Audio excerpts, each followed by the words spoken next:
So ಒಂದು example ಕೊಡ್ತೀನಿ ನಾನು. ಹೇಳಿ. ಒಂದು ಹುಡುಗಿ ಅಥವಾ ಹುಡುಗ ಒಂದು ರಿಲೇಶನ್ಶಿಪ್ಪಲ್ಲಿ ಇರ್ತಾರೆ. ಸೊ ಅವ್ರ ಜೀವನದಲ್ಲಿ ಲೈಕ್ ಅವನು ಅಥವಾ ಅವಳು ಬೇಡ, ನನಗೆ ಈ ರಿಲೇಶನ್ಶಿಪ್ ಯಾಕೋ ವರ್ಕ್ ಆಗ್ತಿಲ್ಲ ಅಂದಾಗ ಸ್ವಲ್ಪ ದಿನಗಳ ನಂತರ ಅಥವಾ ಸ್ವಲ್ಪ ತಿಂಗಳುಗಳ ನಂತರ ಮತ್ತೊಂದು ರಿಲೇಶನ್ಶಿಪ್ಗೆ ಜಂಪ್ ಆಗ್ತಾರೆ ಇಬ್ಬರಲ್ಲೊಬ್ರು. ನಾನು ಏನು ಈ ಹಿಂದೆ ತಪ್ಪು ಮಾಡಿದೆ, ಆ ತಪ್ಪುಗಳನ್ನೆಲ್ಲ ನಾನು ತಿದ್ಕೊಂಡು ಇವಾಗ ನಾನು ಹೊಸ ಜೀವನ ಸ್ಟಾರ್ಟ್ ಮಾಡ್ತೀನಿ, ನನಗೆ ಒಳ್ಳೇದ್ ಮಾಡಪ್ಪ ದೇವ್ರೆ, ಇನ್ನೊಂದ್ಸಲ ನಾನು ನೆನಪು ಮಾಡ್ಕೊಬಾರ್ದು ನಾನು ಅಂತ ಅನ್ಕೊಂಡು ತಿದ್ಕೊಂಡಿದ್ರು ಕೂಡ ಅವಳು ಎಗೈನ್ ಅದನ್ನೇ ಅನುಭವಿಸ್ತಾ ಇರ್ತಾಳೆ. ಸೊ ಇದು ಹೇಗೆ? ಓಕೆ, ನೋಡಿ, ಈಗ ಲೆಟ್ಸ್ ಸೇ ನಿಮಗೆ ಕೈಗೊಂದು ಫ್ರಾಕ್ಚರ್ ಆಗಿದೆ, ಆಯ್ತಾ? ಸೊ ನೀವೇನ್ ಮಾಡ್ತೀರಾ ಗೊತ್ತಾ, ಮೇಲ್ಗಡೆಯಿಂದ ಆ ಫ್ರಾಕ್ಚರ್ ಹೀಲ್ ಆಗಿದೆ ಅಂತ ಅನ್ಕೋತೀರಾ. ನೀವೇನ್ ಮಾಡ್ತೀರಾ, ನೀವು ಜಿಮ್ಗಾದ್ರೂ ಹೋಗಿ ಅಥವಾ ನೀವು ಅಡ್ಗೆ ಆದ್ರೂ ಮಾಡಿ, ಏನಾದ್ರೂ ಮಾಡಿ, ಅಲ್ಲಿ ನೋವು ಇದ್ದೇ ಇರತ್ತೆ. ಅರ್ಥ ಆಗ್ತಿದೆ ನಿಮ್ಗೆ? ಏನ್ ಅನ್ಸುತ್ತೆ ಮೇಲ್ಗಡೆಯಿಂದ, ಓ ನನ್ಗೆ ಸಾಕಪ್ಪ, ಇನ್ಮೇಲೆ ನಾನು ಈ ಹುಡ್ಗನ್ ಸವಾಸಕ್ಕೆ ಹೋಗ್ಬಾರ್ದು ಅಂತ ಹೇಳಿ ನೀವು ಮುಂದಕ್ಕೆ ಹೋಗಿರ್ತೀರ. ಬಟ್ ನೀವು ಮೇಲ್ಗಡೆ ಇರೋ ಕಾಸ್ ಅನ್ನ ನೀವು ಅಡ್ರೆಸ್ ಮಾಡಿರ್ತೀರ ಬಿಟ್ರೆ, ಡೀಪರ್ ಲೆವೆಲ್ ಅಲ್ಲಿ ನೀವು ಕಾಸ್ ನ ನೀವು ಅಡ್ರೆಸ್ ಮಾಡಿರಲ್ಲ. ನೀವು ಯಾತಕ್ಕೆ ಅಂತದ್ದೇ ಮನುಷ್ಯನ ನೀವು ಅಟ್ರಾಕ್ಟ್ ಮಾಡ್ತಾ ಇದ್ದೀರಾ ಅಂದ್ರೆ, ಮೊದಲನೇದು ಇನ್ನರ್ ಚೈಲ್ಡ್. ಚಿಕ್ಕ ವಯಸ್ಸಲ್ಲಿದ್ದಾಗ ನಿಮಗೆ ವ್ಯಾಲಿಡೇಷನ್ ಸಿಗದೆ ಇರ್ಬೋದು, ಅಥವಾ ಚಿಕ್ಕ ವಯಸ್ಸಲ್ಲಿ ತುಂಬಾ ಬುಲಿ ಆಗೋದಿರ್ಬೋದು, ಈ ತರ ಏನಾದ್ರು ಪ್ರಾಬ್ಲಮ್ಸ್ ಇರ್ಬೋದು, ಅಥವಾ ನಿಮ್ ತಂದೆ ಒಟ್ಟಿಗೆ ನಿಮಗೆ ಒಳ್ಳೆ ರಿಲೇಶನ್ಶಿಪ್ ಇಲ್ಲ, ಸೊ ಫಾದರ್ wound ಇದೆ. ಅರ್ಥ ಆಯ್ತಾ? ಸೊ ಹಾಗಾಗಿ ನಿಮಗೆ ನನ್ನ ತಂದೆ ಹತ್ರ ಸಿಗದೆ ಇರೋ ಪ್ರೀತಿ ಇನ್ನೊಬ್ಬನ ಹತ್ರ ಸಿಗ್ಲಿ ಅಂತ ಹೇಳುವಂಥದ್ದು. ಇಲ್ಲ ಅಂತಂದ್ರೆ ಓವರ್ ಡೂ ಮಾಡೋದು, ಅವನ ಬದಲಿಗೆ ನೀವು ಕೂಡ ಕಾಂಪನ್ಸೇಟ್ ಮಾಡೋದು ರಿಲೇಶನ್ಶಿಪ್ ಅಲ್ಲಿ, ಈ ತರ. ಸೊ ನಿಮ್ಗೇನ್ ಅನ್ಸುತ್ತೆ ಮೇಲ್ಗಡೆಯಿಂದ ನಾನು ಸರಿ ಮಾಡ್ಕೊಂಡ್ಬಿಟ್ಟಿದೀನಿ, ನಾನು ಫೈನ್ ಅಂತ, ಬಟ್ ಒಳಗಡೆ ಅದು ಫ್ರಾಕ್ಚರ್ ಇದೆ ಅದು. ಸೊ ನಿಮ್ಗೆ ಯಾವಾಗ ತನಕ ನಿಮ್ಗೆ ಗಾಯ ಇದೆ ಅವಾಗ ತನಕ ನಿಮ್ಗೆ ನೊಣಗಳೇ ಬರುತ್ತೆ, ಯಾಕಂದ್ರೆ ಗಾಯ ಇದೆ, right? The moment you heal it, you will break the pattern. So ನಾವು ಮೇಲ್ಗಡೆಯಿಂದ ಅಲ್ಲದೆ ಒಳಗಡೆಯಿಂದ ಕೂಡ ಹೀಲಿಂಗ್ ಮಾಡ್ಕೋಬೇಕಾಗತ್ತೆ. ನೆಕ್ಸ್ಟ್ ಏನಾದ್ರು ಇನ್ ಕೇಸ್ ಅವರು ಮದುವೆ ಆದ್ರೆ ಅಥವಾ ನೆಕ್ಸ್ಟ್ ಬೇರೆಯವ್ರ ಜೊತೆಗೆ ಮದುವೆ ಆದ್ರೆ ಡಿವೋರ್ಸ್ ಚಾನ್ಸಸ್ ಏನಾದ್ರು ಇರುತ್ತಾ? ನೀವ್ ಅಲ್ಲಿ ಆಕ್ಚುಲಿ ಏನ್ ಗೊತ್ತಾ, ನಮ್ಮ ಏನಂತಾರೆ ಹೇಳಿ, ನಮ್ಮ ಲೈಫ್ ಏನಿದೆ ಅಲ್ಲ, ಎಲ್ಲಾನು ಪೂರ್ವ ನಿಯೋಜಿತ, ಒಪ್ಕೋತೀನಿ, ಆಯ್ತಾ? ಬಟ್ ಒಂದ್ ಅಮೌಂಟ್ ಆಫ್ ಏನಿದೆ ಲೈಫ್ ಇದೆ, ಅಲ್ಲಿ ಫ್ರೀ ವಿಲ್ ಇರುತ್ತೆ, ಆಯ್ತಾ? ಸೊ ನೀನ್ ಏನ್ ಮಾಡ್ತೀಯ ಆ ಫ್ರೀ ವಿಲ್ ಒಟ್ಟಿಗೆ, ಅದು ನಿನ್ ಮೇಲೆ ಡಿಪೆಂಡ್ ಆಗತ್ತೆ. ಅರ್ಥ ಆಯ್ತಾ? ಸೊ ನೀವು ನಿಜವಾಗ್ಲೂ ನಿಮ್ಗೆ ಅಕಸ್ಮಾತ್ ಏನಾದ್ರು ಡಿವೋರ್ಸ್ ಆಗೋ ಚಾನ್ಸಸ್ ಇದ್ರೆ, ನಾವು ನೋಡ್ತೀವಲ್ಲ ರೆಕಾರ್ಡ್ಸ್ ಅಲ್ಲಿ ಇರ್ಬೋದು ಅಥವಾ ಎಸ್ಟ್ರಾಲಜಿನಲ್ಲಿ ಇರ್ಬೋದು, ನಾವು ನೋಡಿದಾಗ ಈ ತರದ್ ಒಂದು ಪ್ಯಾಟರ್ನ್ ಇದೆ. ಸೊ ನೀನ್ ಈ ಪ್ಯಾಟರ್ನ್ ನ ನೀನ್ ಸರಿ ಮಾಡ್ಕೊಂಬಿಟ್ರೆ ಡಿವೋರ್ಸ್ ನ ಸ್ಟಾಪ್ ಮಾಡ್ಬೋದು ಅಂತ ಇರತ್ತೆ. ಸೊ ನೀವ್ ಆ ಪ್ಯಾಟರ್ನ್ ನ ಸ್ಟಾಪ್ ಮಾಡಿದ್ರೆ ಡಿವೋರ್ಸ್ ನ ಖಂಡಿತ ಸ್ಟಾಪ್ ಮಾಡ್ಬೋದು. ಬಟ್ ನಿಮಗೆ ಲೈಫಲ್ಲಿ ಹೇಗೆ ಸಿಚುವೇಶನ್ಸ್ ಬರುತ್ತೆ ಅಂದ್ರೆ, ನಾನು ಮಾಡಬಾರ್ದು, ನನ್ನ ಪ್ಯಾಟರ್ನ್ ನ ಬ್ರೇಕ್ ಮಾಡಬಾರ್ದು ಅಂತ ಐ ಮೀನ್ ಈ ತರ ಮಾಡ್ಬಿಟ್ರೆ ನನ್ನ ಮದುವೆ ಮುರಿದೋಗುತ್ತೆ ಅಂತ ನಿಮಗೆ ಗೊತ್ತಿದ್ರು ಕೂಡ you will end up doing it. ಯಾಕಂದ್ರೆ ಆ ತರ ಸಿನೆರಿಯೋಗಳು ಉದ್ಭವ ಆಗುತ್ತೆ ನಮ್ಮ ಲೈಫಲ್ಲಿ. ಬಟ್ ನೀವೇನಾದ್ರೂ ಸ್ವಲ್ಪ ಕಾನ್ಶಿಯಸ್ ಆಗಿದ್ದು, ಸ್ವಲ್ಪ ಅವೇರ್ ಆಗಿದ್ದು, ನೀವೇನಾದ್ರೂ ಡಿಸಿಷನ್ಸ್ ತಗೊಂಡ್ರೆ ಖಂಡಿತ ನೀವು ಪ್ರಿವೆಂಟ್ ಮಾಡ್ಬೋದು. ಇದು ನಮಗೆ ಹೇಗೆ ಗೊತ್ತಾಗುತ್ತೆ? ಬೈ ಡೂಯಿಂಗ್ ದಿ ಆಕಾಶಿಕ್ ರೆಕಾರ್ಡ್ಸ್ ಅಲ್ಲಿ ನೀವು, ಅಥವಾ ನೀವು ಎಸ್ಟ್ರಾಲಜಿನಲ್ಲಿ ನೋಡುವಾಗ ನಿಮ್ಗೆ ಗೊತ್ತಾಗತ್ತೆ. ಆಮೇಲೆ ಇನ್ನೊಂದು ಏನು ಅಂದ್ರೆ, ಯೂಶಲಿ ಎಲ್ಲರಿಗೂ ನಮಗೆ ಪಾಸ್ಟ್ ಲೈಫ್ ಬಗ್ಗೆ ನಮಗೆ ನೆನಪು ಇರೋದೇ ಇಲ್ಲ, ಆಯ್ತಾ? ಸೊ ಹಾಗಾಗಿ ನಮ್ಮ ಪಾಸ್ಟ್ ಲೈಫಲ್ಲಿ ನಾವು ಹೋಗಿ ನೋಡುವಾಗ ಇದಕ್ಕೆ ಗೊತ್ತಾಗತ್ತೆ ಈ ಪ್ಯಾಟರ್ನು ಎಲ್ಲಿಂದ ಬರ್ತಾ ಇದೆ, ಹೇಗೆ ಬರ್ತಾ ಇದೆ, ಇದ್ರದ್ದು ರೂಟ್ಸ್ ಎಲ್ಲಿಂದ ಇದೆ ಅಂತ ಹೇಳಿ. ಇನ್ನೊಂದು, ನಿಮ್ಗೊಂದು ಪ್ರಾಬ್ಲಮ್ ಅಂತ ಹೇಳುವಾಗ ಅದು ಕೇವಲ ನಿಮ್ಮದು ಮಾತ್ರ ಅಲ್ಲ, ನಿಮ್ಮ ಪೂರ್ವಜರಿಂದನೂ ಬಂದಿರ್ಬೋದು. It is in your lineage itself. So ನೀವು ನಿಮ್ಮ ತಂದೆ ತಾಯಿದು, ನಿಮ್ಮ ಪೂರ್ವಜರದು, ನಿಮ್ಮದು ಎಲ್ಲ ಒಟ್ಟಿಗೆ ನಾವು ತಗೊಂಡ್ಬಂದಿರೋದು. ಸೊ ಯಾವುದು ಅಂತ ನಾವು ಮಾಡೋದು. So you will have to figure out ಯಾವುದು ಅಂತ ಹೇಳಿ. ಯಾವುದು ಅಂತ ಗೊತ್ತಾದ್ಮೇಲೆ ಅದಕ್ಕೆ ಪರಿಹಾರ ಹೇಗ್ ಸಿಗುತ್ತೆ? ಈಗ ಫಸ್ಟ್ ನೋಡ್ಬೇಕಾಗತ್ತೆ, ಇದೇನಿದು ಆನ್ಸೆಸ್ಟ್ರಲ್ ಲೈನೇಜ್ ಇಂದ ಬರ್ತಾ ಇದೆಯಾ ಅಥವಾ ನಿನ್ನ ಲೈಫ್ ಟೈಮ್ ಇಂದ ಬರ್ತಾ ಇದೆಯಾ ಅಂತ ಹೇಳಿ. ಸೊ ಆನ್ಸೆಸ್ಟರ್ ಇಂದ ಬರ್ತಾ ಇದೆ ಅಂತ ಹೇಳುವಾಗ ಹೋಗಿ ನೋಡ್ಬೇಕಾಗತ್ತೆ, ಯಾತಕ್ಕೆ ನನ್ನ ಆನ್ಸೆಸ್ಟರ್ಸ್ ಏನ್ ಮಾಡಿದ್ದಾರೆ, ಬೇರೆಯವ್ರಿಗೆ ಏನಾದ್ರು ಮಾಡಿದಾರಾ, ಅಥವಾ ಅವರೇ ಲೈಕ್ ಫಾರ್ ಎಕ್ಸಾಂಪಲ್ ಈಗ ಸರ್ಪಕ್ಕೆ ಹಾನಿ ಮಾಡಿರೋದು, ಅಥವಾ ಹೆಣ್ಣು ಮಕ್ಕಳಿಗೆ ಏನೋ ಒಂದು ಸ್ತ್ರೀ ಶಾಪನೋ ಅಥವಾ ಸರ್ಪಕ್ಕೆ ಏನಾದ್ರು ಮಾಡಿರುವಂತದ್ದು, ಅಥವಾ ಲೆಟ್ಸ್ ಸೇ ಫಾರ್ ಎಕ್ಸಾಂಪಲ್ ಒಂದು ರಾಜ ಇರ್ತಾನೆ. ಸೊ ಅವನೇನ್ ಮಾಡ್ತಾನೆ, ಜನಗಳ ದುಡ್ಡೆಲ್ಲ ಅವನು ಕದಿತಿರ್ತಾನೆ. ಸೊ ಕದ್ದು ಆತರ ಮಾಡುವಾಗ ಆ ಕರ್ಮ ಅವ್ನ ಲೈನೇಜ್ಗೂ ಬರುತ್ತೆ. ಯಾಕಂದ್ರೆ ಇದರಲ್ಲಿ ನೀವು ಹುಟ್ಟಿದಿರಲ್ಲ, ವಂಶದಲ್ಲಿ ಹುಟ್ಟಿದಿರಲ್ಲ. ಸೊ ನೋಡ್ಬೇಕಾಗತ್ತೆ, ಅದು ನಿಮ್ ಪೂರ್ವಜರಲ್ಲಿ ಬಂದಿರುವಂತದ್ದ, ಅಥವಾ ನಿಮ್ ಪೂರ್ವಜರಿಂದ ಬಂದಿರುವಂತದ್ದ, ಅಥವಾ ನಿನ್ನ ಪೂರ್ವ ಜನ್ಮದಿಂದ ಬಂದಿರುವಂತದ್ದ ಅಂತ ನೋಡ್ಬಿಟ್ಟು ಫಸ್ಟ್ ರೂಟ್ ಕಾಸ್ ನಾವು ನೋಡ್ಬೇಕಾಗತ್ತೆ. ರೂಟ್ ಕಾಸ್ ನ ನೋಡಿದ ಮೇಲೆ we can find a solution. ಇತ್ತೀಚೆಗೆ ಹಿಂದಿನ ಕಾಲಕ್ಕೆ ಕಂಪೇರ್ ಮಾಡಿದ್ರೆ ಇತ್ತೀಚೆಗೆ ಮದುವೆ ಸಂಬಂಧಗಳು ತುಂಬ ಬ್ರೇಕ್ ಆಗ್ತಾ ಇದೆ. ಮದುವೆ ಆಗಿ ಒಂದು 6 ತಿಂಗಳಿಗೋ 3 ತಿಂಗಳಿಗೋ ಡಿವೋರ್ಸ್ ಆಗುವಂಥದ್ದು, ಮದುವೆ ಆಗಿ 2 ದಿನಕ್ಕೆ ಆಗಿರುವಂಥ ಎಕ್ಸಾಂಪಲ್ಸ್ಗಳು ಕೂಡ ಇದೆ. ಸೊ ಯಾಕೆ ಹೀಗೆ ಆಗ್ತಾ ಇದೆ? ಅದಕ್ಕೂ ಈ ಕರ್ಮಗೂ ಏನು ಸಂಬಂಧ? ಓಕೆ. ಮೊದಲನೇದೇನು ಅಂತಂದರೆ ನನಗೆ ನಿಮ್ಮೊಟ್ಟಿಗೆ ಎಷ್ಟು ಋಣ ಇರುತ್ತೆ ಅಷ್ಟು ಮಾತ್ರನೇ ಸಿಗುವಂಥದ್ದು, ಆಯಿತಾ? ಅದಕ್ಕಿಂತ ಜಾಸ್ತಿ ಸಿಗೋದೇ ಇಲ್ಲ.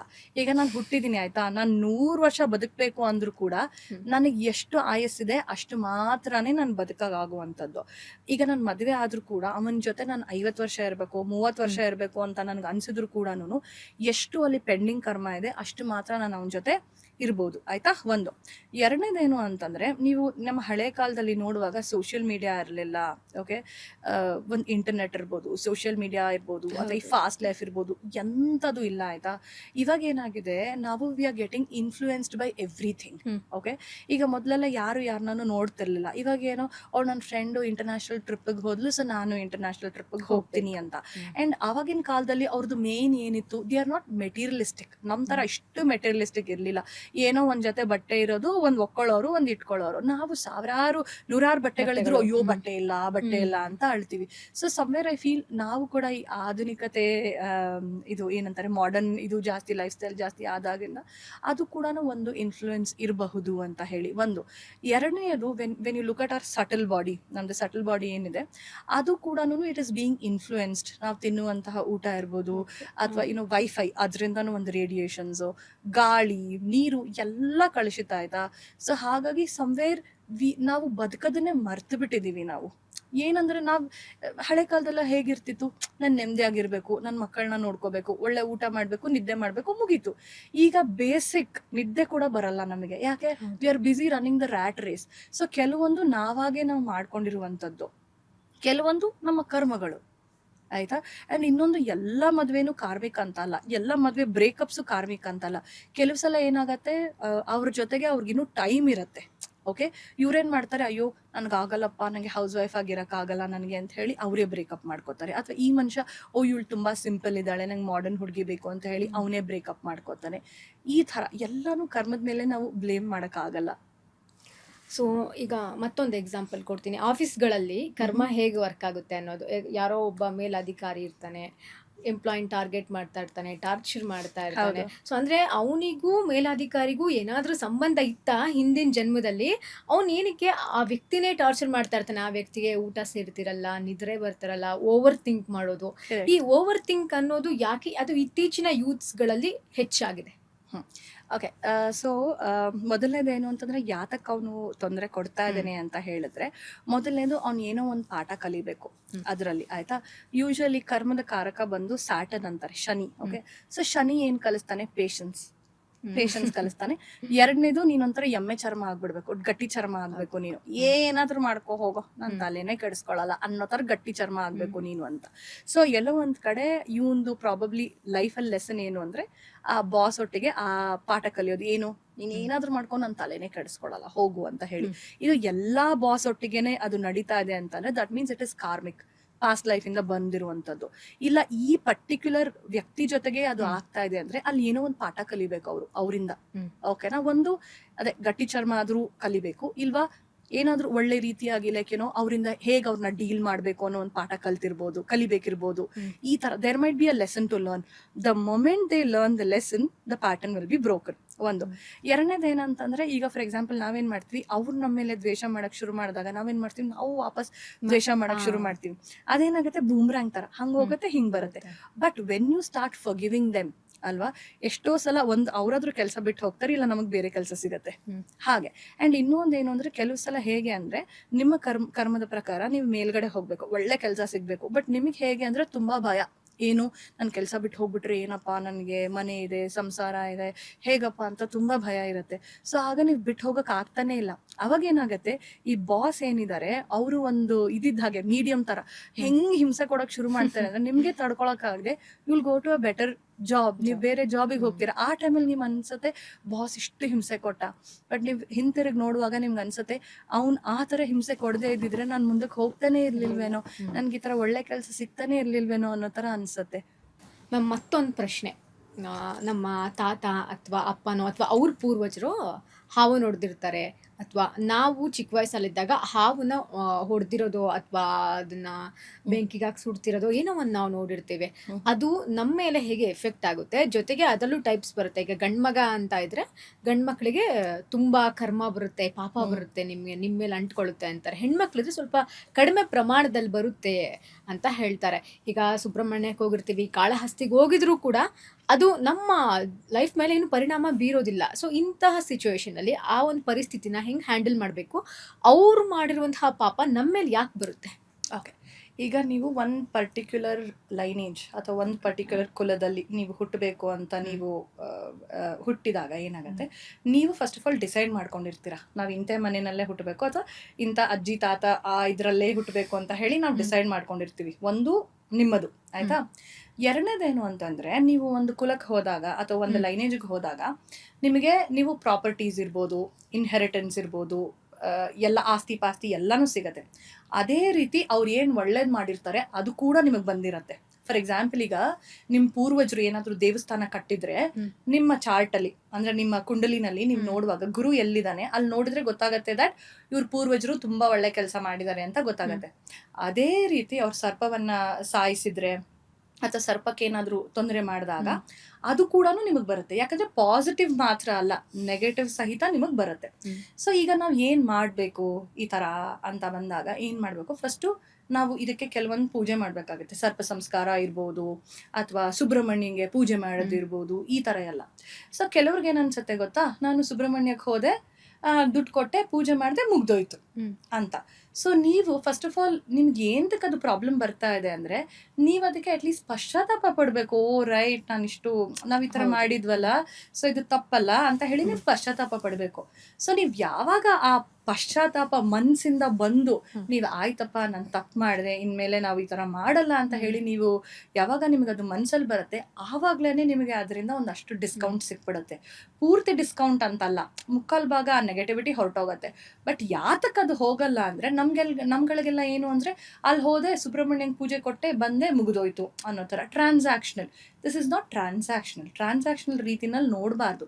ನೀವು ಯಾವಾಗ, ನಮ್ಮ ಇದರಲ್ಲಿ ಕೂಡ ಹೇಳ್ತಾರೆ, ನಮ್ಮ ಪುರಾಣಗಳಲ್ಲಿ ಕೂಡ ಹೇಳ್ತಾರೆ, ನೀನು ಯಾವಾಗ ತಪ್ಪು ಮಾಡಿದಾಗ ಆಯಿತು ನಾನು ತಪ್ಪು ಮಾಡಿದೆ ಅಂತ ಹೇಳಿ ನೀನು ಪಶ್ಚಾತ್ತಾಪ ಪಡ್ತೀಯ, ನಿನಗೆ ಖಂಡಿತ ಅದರಲ್ಲಿ ಡಿಸ್ಕೌಂಟ್ ಸಿಗತ್ತೆ ಅಂತ ಹೇಳಿ. ಸೊ ನೀವು ಆ ಥರ ಪಶ್ಚಾತ್ತಾಪ ಪಟ್ಟಾಗ್ಲೇ ಒಂದಷ್ಟು ಅದು ಹೊರಟು ಹೋಗುತ್ತೆ. ಆ್ಯಂಡ್ ಅಗೇನ್ ರೆಗ್ಯುಲರ್ ಆಗಿ ನೀವು ಸುಬ್ರಹ್ಮಣ್ಯಂದು ಆರಾಧನೆ ಮಾಡಿಕೊಂಡು again you will have to do good karma for that. ನೀವು ಇನ್ನೂ ಗುಡ್ ಕರ್ಮ ಕ್ರಿಯೇಟ್ ಮಾಡಬೇಕು.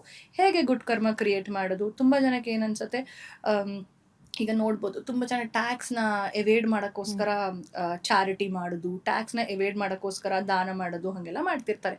ಅದರಿಂದ ತುಂಬ ಒಳ್ಳೆಯ ಅಥವಾ ಗುಡ್ ಕರ್ಮ ಬರಲ್ಲ, ಜಾಸ್ತಿ ಬರಲ್ಲ. ಲೆಟ್ಸ್ ಸೇ ಯಾರೋ ಒಬ್ಬರು ಕಷ್ಟದಲ್ಲಿದ್ದಾರೆ ಆಯಿತಾ.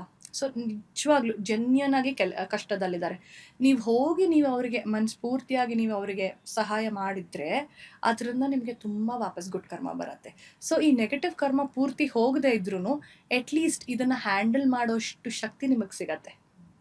ಈ ಕರ್ಮಗಳು ಅಂತ ಬಂದಾಗ ಗಂಡು ಮಕ್ಕಳಿಗೆ ಹೆಣ್ಮಕ್ಳಿಗೆ ಅಂತ ಡಿವೈಡ್ ಆಗುತ್ತೆ. ಅಂದ್ರೆ ಹೆಣ್ಮಕ್ಳಿಗೆ ಸ್ವಲ್ಪ ಡಿಸ್ಕೌಂಟ್ ಆಗಿರಬಹುದು. ಎಲ್ಲರಿಗೂ ಒಂದೇ ಬರುತ್ತಮ್ಮ. ನಾನ್ ನೋಡಿರೋ ಪ್ರಕಾರ ಗಂಡು ಮಕ್ಳು ಹೆಣ್ಮಕ್ಳು ಅಂತ ಹೇಳಿ ಏನು ರಿಬೇಟ್ ಇಲ್ಲ, ಎಲ್ಲರಿಗೂ ಒಂದೇ ಬರುತ್ತೆ. ಬಟ್ ಏನಂದ್ರೆ ನಾವುಗಳಂದ್ರೆ ಮದುವೆ ಆಗಿ ಬೇರೆ ಇದಕ್ಕೆ ಹೋಗ್ತೀವಿ ಅಂತ ಹೇಳಿ ಹಾಗೆ ಹೇಳ್ತಾರೆ. ಬಟ್ ಆಕ್ಚುಲಿ ನಾನ್ ನೋಡಿರೋ ಪ್ರಕಾರ ತುಂಬಾ ಸಲ ಆತರ ಇದೆ. ಈಗ ಫಾರ್ ಎಕ್ಸಾಂಪಲ್ ಎಷ್ಟೊಂದು ಕೇಸಸ್ಗಳಲ್ಲಿ ಈ ತಾಯಿ ಕಡೆಯಿಂದ ತಾಯಿಗೆ ತಂದೆ ಕಡೆಯಿಂದ ಒಂದು ಸ್ತ್ರೀ ಶಾಪ ಅಂತ ಬಂದಿರತ್ತೆ ಅಂತ ಇಟ್ಕೊಳ್ಳಿ.